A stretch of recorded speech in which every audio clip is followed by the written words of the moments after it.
I think jealousy and comparison is one of the biggest poisons that we all have to battle every day. I think it's something that's cultural. I think it's something that's existed since the beginning of time. And I think it's something we're gonna have to all learn how to deal with in our own way. We all compare ourselves to other people. We all look at other people's finished products, and some of us are better at managing the jealousy and comparison thing than others. And I think for you, wherever you're at today, you have to have an honest conversation with yourself about, who do I compare myself to, and why is that what I do? And I think that it's important to understand why you compare yourself to other people. I know how it feels. I remember being jealous of the way other people skated. I remember being jealous and comparing myself to the way other people played basketball. Today I can compare the way my nonprofit looks to someone else's nonprofit. We all play this game where we find ourselves comparing our body of work to someone else's body of work, or we just compare the way that we live our life to the way that someone else lives their life. Because of social media and because of our phones and the internet, we're able to go look at someone else's life in a moment. And for a lot of you, that's a trigger. That's the thing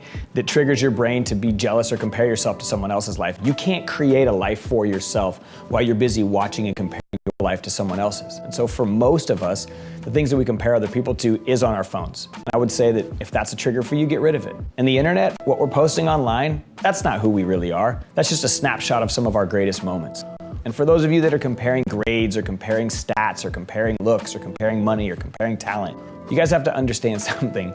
Those things change, and those things don't mean something for the rest of your life. Your grades in high school are very important when you're in high school. But eventually people stop asking about those things. The way that you look, how much money you have, where you live, what you drive, what kind of clothes you wear, people stop caring about those things very quickly after you purchase them. I think one of the most toxic things that a human can do is root for someone else to fail because it makes you feel better about your life. And I think there are so many of you guys that are paying attention to other people's world, hoping that they don't succeed because it makes you feel like you've gained something. And that's the most toxic thing, one of the most toxic things I can think of. And so you can't avoid comparing yourself to other people's lives. People are around you. You're gonna see what they've got, what they don't have, what you want, what you don't have. People compare themselves, it's just part of it. But I think you have to learn to pay attention to yourself. And if you are habitually looking at someone else's life, if you're habitually comparing yourself to someone else's things or talents or opportunities, you have to understand you are robbing yourself of the time that it takes to go create things for yourself. Most of what you want, most of what you're chasing after, you can have, you can get, you can achieve, but you're never gonna achieve those things if you're wasting your time watching someone else's life, creating your own. The difficult thing about this, the part where it gets really tricky for most, if we don't have a way to catch ourselves, if we don't have a way to stop ourselves or snap ourselves out,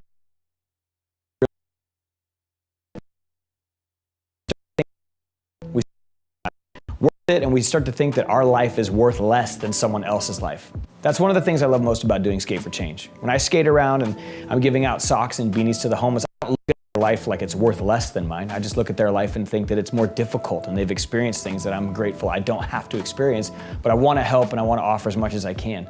But I would never look at a homeless person's life and think that my life was worth more than theirs. But so often we look at someone else's life and think that they're better than we are. We always look up and try to think, man, if I only had it as good as they did, or if I was as talented as they were, my life would be better or more put together. And I just don't think that's true. I think we all have this opportunity every day to ask ourselves, are we comparing ourselves because we feel like we're worth less, or are we comparing ourselves because we want more?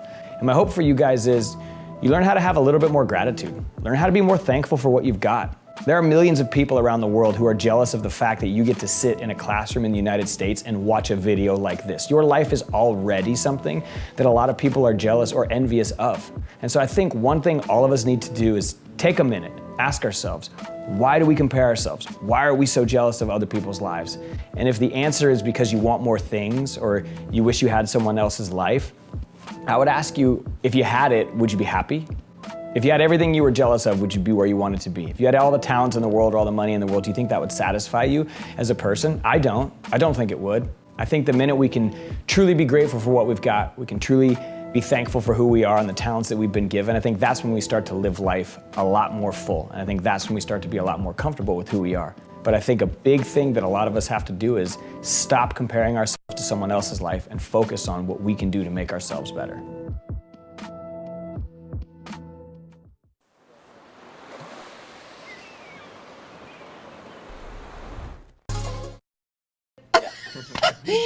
Okay. Hello, I'm Mrs. Spinelli, and a couple cool things about my life. I was on Days of Our Lives, and that was pretty cool way back when. And then also, I was the first female fire inspector of California. So then I decided teaching was for me, and so here I am. Cut it.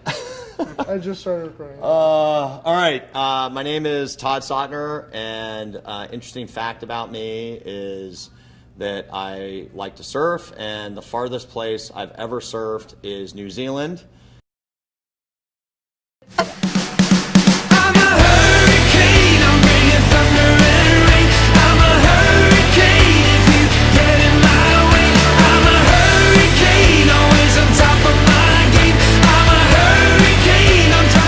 Please stand for the Pledge of Allegiance.